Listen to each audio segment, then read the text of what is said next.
আসসালামু আলাইকুম ওয়া রাহমাতুল্লাহি ওয়া বারাকাতুহু। ইন্নাল হামদালিল্লাহ ওয়াসসালাতু ওয়াসসালামু আলা রাসূলিল্লাহ ওয়া আলা আলিহি ওয়া আসহাবিহি ওয়া মান ওয়ালা, আম্মা বা'দ। সম্মানিত ছাত্র ভাইরা, আমি এখন লেভেল 4 এর তাওহীদের ক্লাস আরম্ভ করছি। বিষয় ওয়াসিলা। ওয়াসিলা সম্পর্কে ইতিপূর্বে কিছু আলোচনা হয়েছে, বাকি আরও কিছু আলোচনা আপনাদের সামনে তুলে ধরবো ইনশাআল্লাহ। তো আজকের ওয়াসিলার প্রকারসমূহের মধ্যে চতুর্থ প্রকার ওয়াসিলা হচ্ছে দোয়া কবুল হওয়ার জন্য আহ্বানকারী তার বিপদ মুহূর্ত অবস্থা বা পরিস্থিতিকে ওয়াসিলা করে দোয়া করা। তার মানে কোনো ব্যক্তি তার বিপদপূর্ণ অবস্থাকে বা পরিস্থিতিকে ওয়াসিলা করে যদি দোয়া করে, তাহলে সেটাকে ওয়াসিলা হিসাবে সে নিতে পারে এবং দোয়া করতে পারে, তার দোয়া কবুল হবে। এটা বৈধ ওয়াসিলা। অর্থাৎ আহ্বানকারী আল্লাহর কাছে তার নিজের কোনো অসুবিধার কথা উল্লেখ না করে শুধু নিজের বিপদপূর্ণ পরিস্থিতির কথা উল্লেখ করে ওয়াসিলা করবে। যেমন এভাবে বলা যে, হে আল্লাহ, আমি তোমার কাছে এক ফকির। হে আল্লাহ, নিশ্চয় আমি তোমার সামনে একজন বন্দী। এভাবে ওয়াসিলা করা জায়েজ। এর প্রমাণ মুসা আলাইহিস সালামের ঘটনা, যা আল্লাহ রাব্বুল আলামিন কোরআনে বর্ণনা করেছেন। সেটা হচ্ছে এই যে, ফাসাকা লাহুমা সুম্মা তাওয়াল্লা ইলা যিল্লি ফাকালা রব্বি ইন্নী লিমা আনজালতা ইলাইয়া মিন খাইরিন ফাকির। অর্থাৎ মুসা আলাইহিস সালাতু ওয়াস সালাম যখন তিনি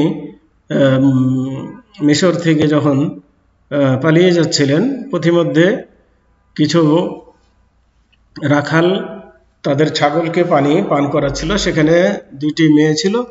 তো তারা তাদের ছাগলকে নিয়ে বসেছিল।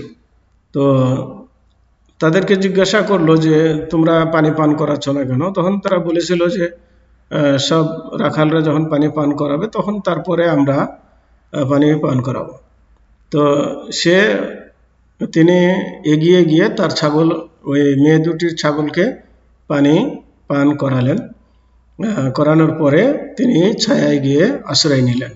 আশ্রয় নেওয়ার পরে তিনি একথা বলেছিলেন যে, মুসা যখন তাদের দুজনের জানোয়ারের পানি পান করালেন, অতঃপর ছায়ার নিচে আশ্রয় গ্রহণ করলেন এবং দোয়া করলেন, হে আমার প্রতিপালক, তুমি আমার প্রতি যে অনুগ্রহ করবে, আমি তার ফকির ও কাঙ্গাল। সূরা কাসাস 24 নম্বর আয়াত।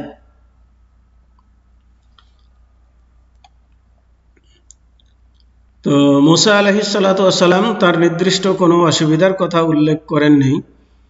উল্লেখিত আয়াত থেকে প্রমাণ হলো যে, দোয়াকারী তার দোয়ার সময় নিজের দুরবস্থাকে দোয়া কবুলের জন্য ওয়াসিলা হিসাবে গ্রহণ করতে পারেন। কেননা কোনো মানুষের কাছে নিজের অসহায় অবস্থার কথা উল্লেখ করে অনুগ্রহ ও অনুভূতি পেয়ে থাকে। তো বিশেষত মানুষ যখন মহিমান্বিত পরম করুণাময়ের আল্লাহর সামনে নিজের অসহায় অবস্থাকে ওয়াসিলা হিসাবে গ্রহণ করবে, তখন তার কাছে থেকে অবশ্যই রহমত ও অনুগ্রহ ও সহানুভূতি পাবে। তো এটা গেল একটি ওয়াসিলা। পঞ্চম প্রকার ওয়াসিলা হচ্ছে যে, তার মানে এখান থেকে আমরা বুঝলাম যে নিজের দুরবস্থাকে ওয়াসিলা করা জায়েজ। পঞ্চম প্রকার ওয়াসিলা হচ্ছে এমন কোনো ব্যক্তি, যে ব্যক্তির দোয়া আল্লাহর কাছে কবুলের আশা করা যায়, তার দোয়াকে ওয়াসিলা করা। মানে যে কোনো ভালো মানুষ যার দোয়াকে ওয়াসিলা, যার দোয়া কবুল হওয়ার আশা করা যায়, এমন ব্যক্তির কাছে গিয়ে দোয়া চাওয়া এবং তার দোয়াকে ওয়াসিলা করা, এটি জায়েজ। তো ওই জীবিত নেক ব্যক্তির, এক কথাই যদি আমরা বলি তাহলে এই কথা বলতে হয় যে জীবিত নেক ব্যক্তির দোয়াকে ওয়াসিলা করা। তো এ প্রকার ওয়াসিলার প্রমাণ সহিহ মুসলিমের হাদিসে উল্লেখ পাওয়া যায়, নবী করিম সাল্লাল্লাহু আলাইহি ওয়াসাল্লাম একদিন লোকদেরকে জুমার দিনে খুতবা দিচ্ছিলেন। এমতো অবস্থায় এক ব্যক্তি মসজিদে প্রবেশ করলো। লোকটি আল্লাহর রাসূলের দিকে মুখামুখি হয়ে দাঁড়িয়ে বলল, হে আল্লাহর রাসূল, বৃষ্টির অভাবে ধন সম্পদ নষ্ট হয়ে গেল এবং রাস্তাঘাট বিচ্ছিন্ন হয়ে গেল। আপনি আল্লাহর কাছে দোয়া করুন যেন তিনি আমাদেরকে বৃষ্টি দেন। একথা বলার পরে আল্লাহর রাসূল তার দুহাত তুলে দোয়া করলেন। আল্লাহ রাসূল বললেন যে, হে আল্লাহ আমাদেরকে বৃষ্টি দাও, হে আল্লাহ আমাদেরকে বৃষ্টি দাও, হে আল্লাহ আমাদেরকে বৃষ্টি দাও, 3 বার বললেন। তো একথা বলার পরে সাহাবী আনাস বিন মালিক রাদিয়াল্লাহু তাআলা আনহু বলেন যে, আল্লাহর শপথ করে বলছি, আল্লাহ রাসূল সাল্লাল্লাহু আলাইহি ওয়াসাল্লাম এই দোয়া করার পূর্বে আকাশে কোনো মেঘ ছিল না। এমনকি সালা পর্বত, মানে মদিনার একটা পাহাড়ের নাম সালা, এই সালা পর্বত থেকে মসজিদ পর্যন্ত যত ঘরবাড়ি আছে এর মাঝে কোনো মেঘের চিহ্ন ছিল না। আল্লাহ রাসূল সাল্লাল্লাহু আলাইহি সাল্লাম যখন দোয়া করলেন, দোয়া করার পরে দেখা গেল যে সালা পর্বতের পিছন দিক থেকে ছাদের ন্যায় মেঘ উঠে এলো এবং আকাশকে আচ্ছন্ন করে ফেলল এবং খুব বর্ষিত হলো, মানে মুষলধারে বৃষ্টি হতে লাগলো। আল্লাহর রাসূল সাল্লাল্লাহু আলাইহি সাল্লাম মিম্বার থেকে নামার পূর্বেই তার দাড়ির উপরে বৃষ্টির ফোঁটা গড়িয়ে পড়া শুরু করলো। তার মানে আল্লাহ রাসূলের দোয়া কবুল হলো। তো আল্লাহ রাসূলের ওই ব্যক্তি আল্লাহ রাসূলের কাছে দোয়া চেয়েছিলেন এবং তারা সাহাবায়ে কেরাম সবাই আমিন আমিন বলেছিলেন। তো তার আল্লাহ রাসূলের দোয়াকে ওসিলা করে তারা বৃষ্টি চেয়েছিলেন, আল্লাহ তাবারক ওয়া তাআলা বৃষ্টি দিয়েছিলেন। তাহলে এখান থেকে বোঝা গেল যে জীবিত নেক ব্যক্তির দোয়াকে ওসিলা করা যায়। ষষ্ঠ প্রকার ওসিলা, নিজের ভালো আমলকে ওসিলা করে আল্লাহর কাছে দোয়া করা। মানুষ তার সামনে ভালো আমলকে নিজ উদ্দেশ্য পূরণে ওসিলা করে দোয়া করতে পারবে। তার মানে কোনো ব্যক্তি তার জীবনে যে সকল ভালো কাজ করেছে, এই ভালো কাজগুলোকে আল্লাহর সামনে তুলে ধরে ওসিলা করে, মাধ্যম করে যে সে যদি দোয়া করে তাহলে দোয়া কবুল হবে। তার মানে যেমন আপনি সালাত, সিয়াম, ইমান, তারপরে আরও অন্যান্য কাজ, পিতামাতার খেদমত, যে সকল কাজ আপনার নিকটে ভালো হিসাবে আপনি করেছেন, এই কাজগুলোকে ওসিলা হিসাবে ব্যবহার করা যেতে পারে। তার মানে এগুলো ওসিলা। যেমন এ প্রকার ওসিলার উদাহরণ একটি লম্বা হাদিস, যেখানে আল্লাহ রাসূল সাল্লাল্লাহু আলাইহি ওয়াসাল্লাম বনী ইসরাইল কওমের 3 জন লোকের ঘটনা বর্ণনা করেছেন। সেটি হলো এই যে বনী ইসরাইল কওমের 3 জন লোক বের হয়েছিল সফরে। পথিমধ্যে তারা ঝড়ের কবলে পড়ে তারা এক পাহাড়ের এক গর্তে গিয়ে আশ্রয় নিয়েছিল। এই নেওয়ার পরে সেখানে গুহার মুখে একটা বড় পাথর এসে গুহার মুখ বন্ধ হয়ে যায়, যার ফলে তারা বের হতে পারছিল না এবং পাথরও সরাতে পারছিল না। তখন তারা নিজেরা বলাবলি করলো যে তোমাদের যার যার ভালো আমল আছে, তোমরা ভালো আমলকে ওসিলা করে আল্লাহ রাব্বুল আলামিনের কাছে এখান থেকে মুক্তি কামনা করো, আল্লাহ চাইলে এখান থেকে আমাদেরকে মুক্তি দিতে পারে। তখন 3 জনের মধ্যে একজন বলল যে, হে আল্লাহ, তুমি নিশ্চয় জানো আমার বৃদ্ধ পিতামাতা ছিল। আমি প্রতি সন্ধ্যায় ছাগলের দুগ্ধ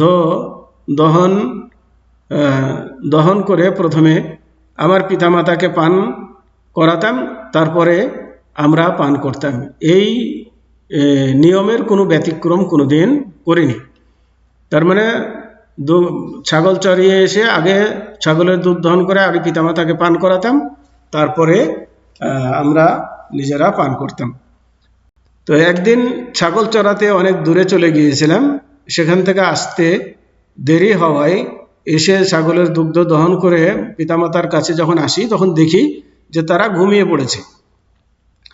তো যার ফলে এখন তাদেরকে ঘুম থেকে জাগানোটাও আমি সমীচীন মনে করিনি, যে তাদের আরামের ঘুম ভেঙে গেলে হয়তো কষ্ট হবে। আর এদিকে আমার সন্তানরাও দুধ পান করার জন্য কান্নাকাটি করছিল, কিন্তু যেহেতু আমি আমার পিতামাতাকে অগ্রাধিকার দিতাম সবসময়, তাদেরকে না পান করিয়ে কাউকে পান করাতাম না, সে কারণে আমি তাদের সামনে দাঁড়িয়ে থাকলাম যে তারা যখন ঘুম থেকে জাগবে তখন তাদেরকে পান করাবো, তারপরে আমরা পান করব। তো দেখা গেল তারা তাদের ঘুম পূর্ণ করে যখন জাগলো তখন তাদেরকে পান করালাম, তারপরে আমাদের ছেলে মেয়েদেরকে পান করালাম, আমরা পান করলাম। এরপরে সে বলছে যে হে আল্লাহ, আমার এই কাজটি যদি তোমার কাছে ভালো লেগে থাকে তাহলে এই কাজের বিনিময়ে তুমি আমাদেরকে এখান থেকে মুক্তি দাও। তখন কথা বলার সাথে সাথে পাথর গুহার মুখ থেকে সামান্য সরে গেল, কিন্তু বের হওয়ার মতন এখনো পরিস্থিতি হয়নি। দ্বিতীয় ব্যক্তি বলল যে তার একটি চাচাতো বোন ছিল, তাকে সে প্রচণ্ড ভালোবাসত। সে তার চাচাতো বোনের সঙ্গে যৌন মিলনের আকাঙ্ক্ষা করত, কিন্তু মেয়েটি তাও অস্বীকার করে। কয়েক বছর পর মেয়েটি তার বিশেষ প্রয়োজনে তার চাচাতো ভাইয়ের নিকটে আর্থিক সহযোগিতার জন্য আসতে বাধ্য হলো। সে মেয়েটিকে তা দিয়ে দিল যাতে তার মনের আশা সে পূর্ণ করে। তো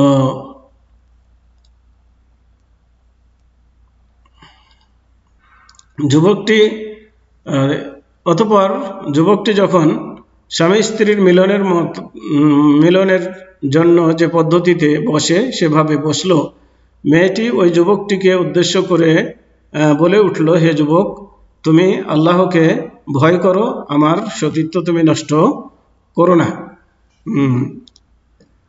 কথা বলার সাথে সাথে তার অন্তরে, এই যুবকটির অন্তরে আল্লাহর ভয় সৃষ্টি হলো, তাকে ছেড়ে দিল, তার সাথে আর ব্যভিচারে লিপ্ত হয়নি।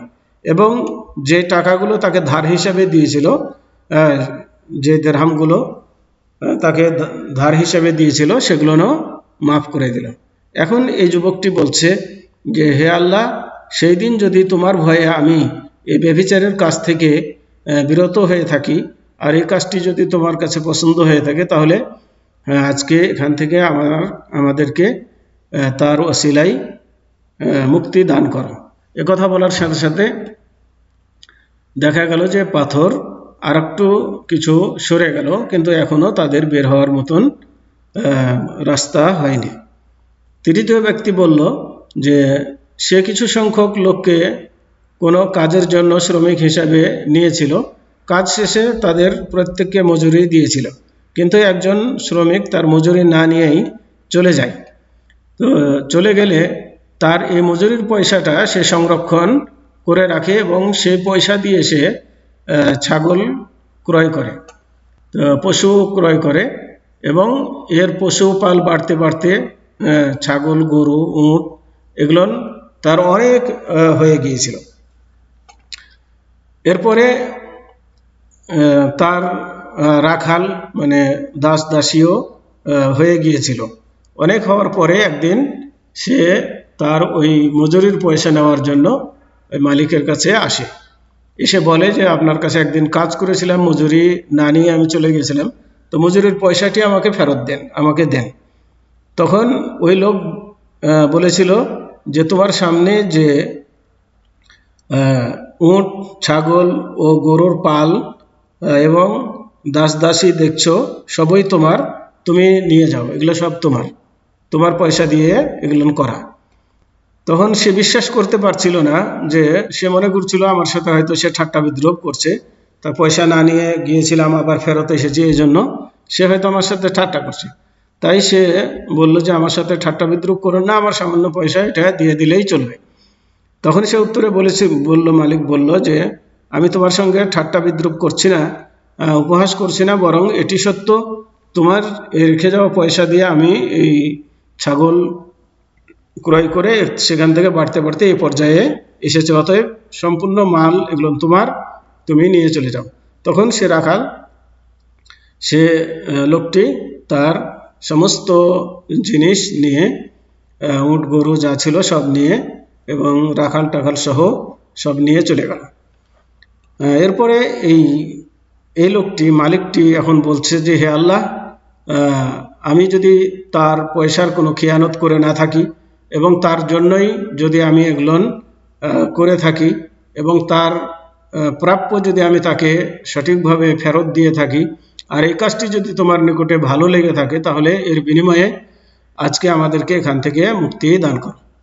তো এভাবে সে ওসিলা করে সেখান থেকে মুক্তি চাইল, যার ফলে তাদের বের হওয়ার পথ, পাথর আরো কিছু সরে গেল, যার ফলে তাদের বের হওয়ার পথ হয়ে গেল, সেখান থেকে তারা বের হয়ে আসতে পারল। তো এই হাদিসটি প্রমাণ করছে যে এরা তিনজন নিজ নিজ সৎ আমলকে ওসিলা করে আল্লাহর কাছে দোয়া করেছিলেন, যার ফলে তাদের দোয়া কবুল হয়েছিল। অতএব নিজের সৎ আমলকে ওসিলা করা জায়েজ বা বৈধ। তো বৈধ ওসিলা যেগুলো আমি আপনাদের সামনে তুলে ধরলাম। আরও কিছু ওসিলা আছে যেগুলো অবৈধ, যা মানুষ করে থাকে, সেগুলো পরবর্তী দার্সে উল্লেখ করব ইনশাআল্লাহ। আজকে এ পর্যন্তই। ওয়াসাল্লাল্লাহু আলা নবিয়িনা মুহাম্মদ ওয়া আলা আলিহি ওয়া আসহাবিহি ওয়া বারিক ওয়া সাল্লাম। আসসালামু আলাইকুম ওয়া রাহমাতুল্লাহি ওয়া বারাকাতুহু।